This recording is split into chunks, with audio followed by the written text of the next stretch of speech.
ایک دفعہ کا ذکر ہے، کسی جنگل میں ایک ظالم شیر رہتا تھا، ہر روز دو تین جانوروں کو ہلاک کر دیتا تھا، جنگل کے سبھی جانور اس سے ڈرتے تھے۔ اسی جنگل میں ایک چالاک بندر بھی رہتا تھا، جو دوسرے ساتھیوں کی طرح شیطان نہیں تھا، وہ اپنے کام سے کام رکھتا تھا۔ ایک دن وہ کسی کام سے جنگل میں پھر رہا تھا کہ شیر نے اس کے بچے اور کئی ساتھیوں کو مار ڈالا۔ جب وہ واپس آیا تو انہیں مرا ہوا دیکھ کر بہت رویا۔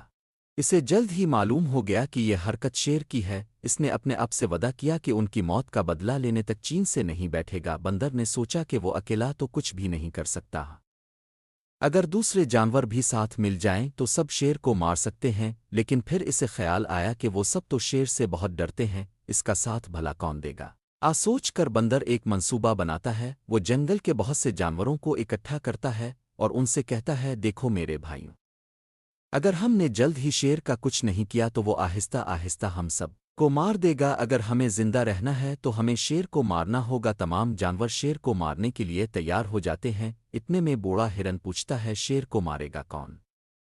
بندر کہتا ہے، ہم میں سے تو کوئی شیر کو مار نہیں سکتا، لیکن شیر کو شیر تو مار سکتا ہے نا۔ تمام جانور حیران ہو کر پوچھتے ہیں، دوسرا شیر کہاں ہے؟ بندر کہتا ہے، اب تم سب جاؤ، صبح یہی ملاقات ہوگی۔ کچے ڈرپوک جانور شیر کے پاس پہنچ جاتے ہیں اور کہتے ہیں کہ بندر آپ کو مروانے کے لیے کسی دوسرے شیر کو جنگل میں لانے والا ہے، جو صبح آپ کو مار دے گا۔ شیر ہنس کر کہنے لگا، صبح میں نہیں، وہ بندر میرے ہاتھوں مرے گا، تم سب کو یہ خبر مجھ تک پہنچانے کا انعام ملے گا۔ جب صبح ہوتی ہے تو شیر اس جگہ پہنچتا ہے، کچھ دور اسے ایک شیر بیٹھا نظر آتا ہے۔ ظالم شیر دوسرے شیر کو مارنے کے لیے اس کی طرف دوڑتا ہے، وہ اچانک ایک بہت گہری کھائی میں گر جاتا ہے اور وہاں پر لگی ہوئی نوکدار لکڑیاں کسی خنجر کی طرح اس کے جسم میں پیوست ہو جاتی ہے، جس سے شیر وہی مر جاتا ہے۔ شیر کی ہلاکت کے بعد بندر شیر کی نکلی کھال اتار پھینکتا ہے اور جانوروں کی جانب دیکھتے ہوئے کہتا ہے، میں نے اپنا وعدہ پورا کر دیا۔